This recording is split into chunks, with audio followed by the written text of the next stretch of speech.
آج ہم ایک ایسے سوال پر غور کر رہے ہیں جو ہماری اس تقسیم شدہ دنیا میں شاید سب سے اہم ہے۔ جی، کہ ایک شخص معاشرے میں بڑھتی ہوئی خلیجوں کو کیسے پر کر سکتا ہے؟ بالکل۔ اور کیا علم اور کتابیں واقعی کیا وہ نفرت کی دیواروں کو گرا سکتی ہیں؟ اس سوال کا جواب ہمیں ایک غیر معمولی پاکستانی اسکالر، مصنفہ اور ماہر تعلیم ڈاکٹر آمنہ ہوتی کی زندگی اور کام میں ملتا ہے۔ اور یہ صرف ایک اکیڈمک کہانی نہیں ہے، یہ ہمت، مقصد اور ایک ایسے ویژن کی کہانی ہے جو کیمبرج کی یونیورسٹی سے لے کر پاکستان کے دیہی علاقوں تک پھیلا ہوا ہے۔ صحیح۔ ڈاکٹر ہودی کا کام ہمیں یہ سمجھنے پر مجبور کرتا ہے کہ حقیقی علم صرف ڈگریوں کا مجموعہ نہیں ہوتا، بلکہ یہ معاشرے کو جوڑنے کا ایک عملی ذریعہ ہے۔ بالکل۔ تو آج ہمارا مقصد ڈاکٹر آمنہ ہوتی کی کامیابیوں کی صرف ایک فہرست گنوانا نہیں ہے، بلکہ ہم ان کے کام کے پیچھے چھپے ہوئے بنیادی خیالات کو سمجھنے کی کوشش کریں گے۔ جی، ہمارے پاس جو مواد ہے اس کی بنیاد پر ہمارا مشن یہ جاننا ہے کہ ان کا فکری سفر آج کے محققین، طلباء اور خاص طور پر ان خواتین کے لیے کیا معنی رکھتا ہے جو علم کے ذریعے معاشرے میں تبدیلی لانا چاہتی ہیں۔ تو آئیے ان کی بنیاد سے شروع کرتے ہیں۔ جی، ان کی تعلیم سوشل اینتھروپالوجی میں ہے۔ یہ کوئی روایتی مضمون نہیں ہے۔ یہ نقطہ بہت اہم ہے۔ سوشل اینتھروپالوجی یعنی سماجی بشریات یہ صرف تاریخ یا کتابیں پڑھنے کا نام نہیں ہے۔ اچھا۔ اس کا اصل کام کسی کمیونٹی میں جا کر ان کے ساتھ رہ کر ان کی زندگی کو اندر سے سمجھنا ہے۔ مطلب وہ کیسے سوچتے ہیں، محسوس کرتے ہیں، اپنی دنیا کو کیسے دیکھتے ہیں۔ اسی کو ایتھنوگرافک ریسرچ کہتے ہیں، ٹھیک؟ بالکل۔ اور ڈاکٹر ہوٹی نے لنڈن اسکول آف اکنامکس اور پھر کیمبرج یونیورسٹی سے اسی مضمون میں پی ایچ ڈی کی، جس نے انہیں لوگوں اور ثقافتوں کو گہرائی میں سمجھنے کا ایک منفرد زاویہ دیا۔ تو یہ صرف اعداد و شمار کا مطالعہ نہیں، بلکہ انسانی کہانیوں کا سمجھنے کا علم ہے۔ اور انہیں اپنے تعلیمی سفر کے شروع میں ہی وائس فنڈ اور کامن ویلتھ اسکالرشپ جیسے اعزازات بھی ملے۔ جی، جو مستقبل کے عالمی رہنماؤں کی نشاندہی کرتے ہیں۔ مجھے یہ بات بہت دلچسپ لگتی ہے کہ انہوں نے اس علم کو صرف لائبریری کی کتابوں تک محدود نہیں رکھا۔ یہی تو ان کے کام کی سب سے خاص بات ہے۔ انہوں نے اس علم کو عملی اداروں کی شکل دی۔ کیمبرج میں ان کا کام اس کی بہترین مثال ہے۔ اچھا۔ وہ وہاں کے وولف انسٹیٹیوٹ میں مسلم یہودی تعلقات کے مطالعے کے پہلے مرکز کی شریک بانی ڈائریکٹر بنی۔ اوہ واو۔ ذرا سوچئے، ایک ایسے وقت میں جب ان دونوں مذاہب کے درمیان سیاسی کشیدگی عروج پر تھی، کیمبرج جیسی جگہ پر ایسا ادارہ قائم کرنا۔ یہ تو ایک بہت ہی جرأت مندانہ اقدام ہے۔ یقیناً اس قسم کے مرکز کو شدید مخالفت کا سامنا بھی کرنا پڑا ہوگا۔ یقیناً یہ آسان نہیں تھا۔ دیکھیں، ایسے ادارے کو دونوں طرف سے شکوک و شبہات کا سامنا کرنا پڑتا ہے۔ صحیح۔ کچھ لوگ اسے سیاسی ایجنڈا سمجھتے ہیں، کچھ اسے مذہبی روایات سے انحراف، لیکن ڈاکٹر ہوتی کا طریقہ کار ہمیشہ مکالمے پر مبنی رہا۔ اچھا۔ انہوں نے ثابت کیا کہ یہ مرکز سیاست کے بارے میں نہیں، بلکہ مشترکہ تاریخ، ثقافت اور انسانیت کو سمجھنے کے بارے میں ہے۔ انہوں نے اسکالرز، طلباء اور مذہبی رہنماؤں کو ایک میز پر لا کر یہ دکھایا کہ علمی سطح پر مکالمہ ممکن ہے، چاہے سیاسی حالات کچھ بھی ہوں۔ تو انہوں نے مغرب میں پل بنانے کا کام کیا۔ لیکن پھر وہ یہی ویژن لے کر پاکستان واپس آئیں۔ جی۔ یہ دو بالکل مختلف دنیاؤں کی طرح لگتا ہے۔ ہائر ایجوکیشن کمیشن یعنی HEC کے ساتھ ان کا سیرت پروجیکٹ کیا تھا۔ یہ نصاب بدلنے سے کہیں زیادہ گہرا کام تھا۔ HEC کی پروگرام ڈائریکٹر کے طور پر انہوں نے ملک بھر کی یونیورسٹیوں میں امن، انسانی حقوق اور خواتین کے حقوق پر چیئرز قائم کی۔ اچھا، چیئرز قائم کی۔ جی۔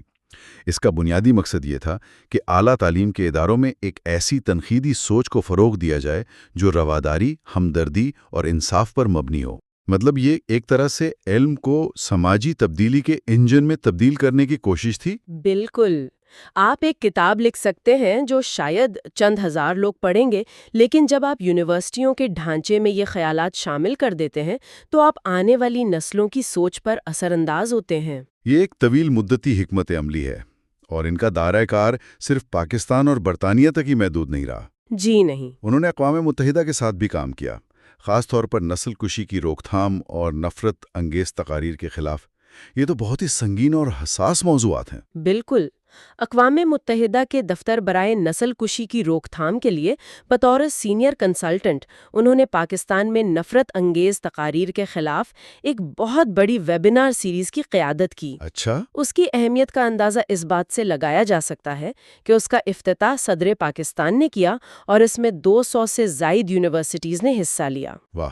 ان کا کام یہ ظاہر کرتا ہے کہ وہ سمجھتی ہیں کہ بڑے پیمانے پر تشدد کی شروعات نفرت انگیز الفاظ اور نظریات سے ہوتی ہے۔ اگر آپ اس کو تعلیمی سطح پر روک لیں تو آپ معاشرے کو ایک بڑی تباہی سے بچا سکتے ہیں۔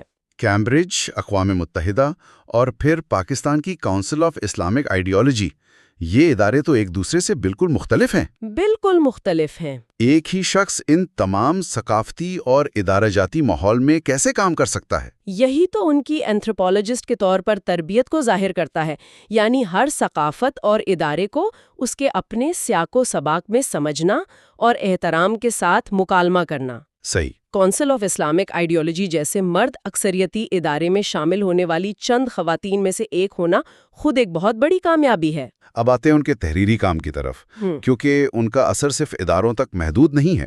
ان کی کتاب sorrow and joy among Muslim women کو کریامہ پرائز کے لیے شارٹ لسٹ کیا گیا تھا۔ جی، یہ کتاب ان کی ایتھنوگرافک تحقیق کا نچوڑ ہے۔ انہوں نے مسلم خواتین کی زندگیوں کا گہرائی سے مطالعہ کیا، ان کے دکھ، خوشیاں، امیدیں اور جدوجہد کو سمجھنے کی کوشش کی۔ اچھا۔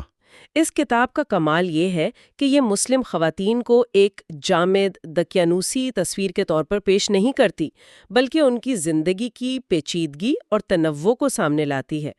اور ان کی دوسری مشہور کتاب James and jewels, the religions of Pakistan, تو اور بھی وسیع کینوس پر کام کرتی ہے۔ جی۔ اس میں انہوں نے پاکستان کی 10 مذہبی برادریوں کا مطالعہ کیا۔ 10 برادریاں۔ تو اس کتاب کا مرکزی خیال کیا تھا؟ کیا یہ صرف یہ بتانا تھا کہ پاکستان میں اقلیتیں موجود ہیں؟ نہیں، اس کا پیغام اس سے کہیں زیادہ گہرا ہے۔ جیمز اینڈ جولز کا اصل نقطہ یہ نہیں ہے کہ یہ کمیونٹی صرف موجود ہیں، بلکہ یہ ہے کہ ان کی روایات اور فلسفوں نے صدیوں سے ایک دوسرے پر اثر ڈالا ہے۔ اچھا۔ یہ کتاب اس عام تاثر کو چیلنج کرتی ہے کہ پاکستان ایک یکرنگی ثقافت کا ملک ہے۔ ڈاکٹر ہونتی نے یہ دکھایا کہ کمیونٹی کی سطح پر بقائے باہمی کوئی جدید آئیڈیل نہیں، بلکہ ایک تاریخی حقیقت ہے۔ صحیح۔ اردن کے شہزادہ حسن نے اسے ایک شاندار مطالعہ قرار دیا تھا جو انسانی تنوع کی خوبصورتی کو سامنے لاتا ہے۔ یہاں یہ بات واقعی دلچسپ ہو جاتی ہے۔ ان کی ایک اور تحریر ری ٹرائبلائزیشن ان دی 21st سینچری کے عنوان سے ہے۔ یہ آج کے دور میں بہت متعلقہ لگتا ہے۔ بہت زیادہ۔ اس کا کیا مطلب ہے؟ ری ٹرائبلائزیشن کا مطلب ہے کہ 21ویں صدی میں عالمگیریت کے باوجود لوگ واپس اپنے اپنے قبیلوں یا گروہوں میں بٹ رہے ہیں۔ ہم یہ ہر جگہ دیکھ رہے ہیں، خاص طور پر سوشل میڈیا پر، جہاں لوگ اپنے نظریاتی حلقوں میں بند ہو کر رہ جاتے ہیں اور دوسروں سے نفرت کرنے لگتے ہیں۔ بالکل۔ ڈاکٹر ہوتی کا یہ مقالہ جو اینتھروپولوجی ٹوڈے جیسے معتبر جریدے میں شائع ہوا، اسی خطرے کی نشاندہی کرتا ہے۔ ان کا سارا کام، چاہے وہ مسلم یہودی مخالبہ ہو یا پاکستان میں بین المذہب ہم پاہنگی، اسی ری ٹرائبلائزیشن کے رجحان کا توڑ کرنے کی ایک کوشش ہے۔ تو ان کی تحریریں اور ادارے دونوں ایک ہی مقصد کے لیے کام کر رہے ہیں، لوگوں کو ان کے نظریاتی خول سے باہر نکال کر ایک دوسرے سے جوڑنا۔ جی، اور ان کے پڑھانے کا انداز بھی اسی فلسفے کی عکاسی کرتا ہے۔ کیمبرج کی ایک رپورٹ میں ان کی تدریسی مہارت کی بہت تعریف کی گئی ہے۔ اچھا؟ جی ہاں، رپورٹ میں خاص طور پر لکھا گیا کہ وہ حساس موضوعات کو بہت مہارت اور ہمدردی سے پڑھاتی ہیں۔ اس کا مطلب کیا ہے؟ اس کا مطلب ہے ایک ایسا محفوظ ماحول بنانا جہاں طلبہ مشکل سوالات پوچھ سکیں، مثلا مذہب، شناخت اور تنازعات پر، اور انہیں یہ ڈر نہ ہو کہ انہیں جج کیا جائے گا۔ آئیے اب ان سب باتوں کو جوڑ کر دیکھتے ہیں۔ ڈاکٹر ہوتی کی زندگی اور کام سے ہم کیا بڑا سبق سیکھ سکتے ہیں؟ دیکھیں، یہ سب سن کر مجھے جو لگتا ہے، ان کے کام کا مرکز علم اور کردار کا امتزاج ہے۔ بالکل، یہ صرف ایک ایکیڈیمک کریئر نہیں ہے، یہ ایک مشن ہے۔ جی۔ ان کی سہانح عمری میں ان کے مشاغل کی فہرست میں لکھا ہے، انسانیت کی فلاح و بہبود میں حصہ ڈالنا اور غریبوں اور بے گھروں کی مدد کرنا۔ یہ ظاہر کرتا ہے کہ ان کے لیے علم کا حتمی مقصد انسانیت کی خدمت ہے، اور دنیا نے اس بات کو تسلیم کیا ہے۔ صحیح۔ جب برطانیہ کے بادشاہ شاہ چارلز، کینٹربری کے سابق arch bishop doctor Rowan Williams اور ایلن کوگلر جیسی شخصیات جو ان کا موازنہ گاندھی اور منڈیلا سے کرتی ہیں، آپ کے کام کو سراہتی ہیں، تو اس کا مطلب ہے کہ آپ کا پیغام عالمی سطح پر گونج رہا ہے۔ خاص طور پر نوجوان محققین اور خواتین کے لیے ان کی زندگی میں کیا پیغام ہے؟ کیمبرج المنائی کے ایک آرٹیکل میں ذکر ہے کہ انہیں اپنے سفر میں عورت بیزاری یعنی مسوجنی اور اسلاموفوبیا کا بھی سامنا کرنا پڑا۔ یہی تو ان کی کہانی کو اور بھی طاقتور بناتا ہے۔ ان کی مثال یہ بتاتی ہے کہ آپ کو معاشرتی تبدیلی لانے کے لیے کسی سیاسی عہدے کی ضرورت نہیں ہے۔ صحیح۔ آپ ایک اسکالر، ایک استاد اور ایک مصنف کے طور پر بھی گہرا اثر ڈال سکتے ہیں۔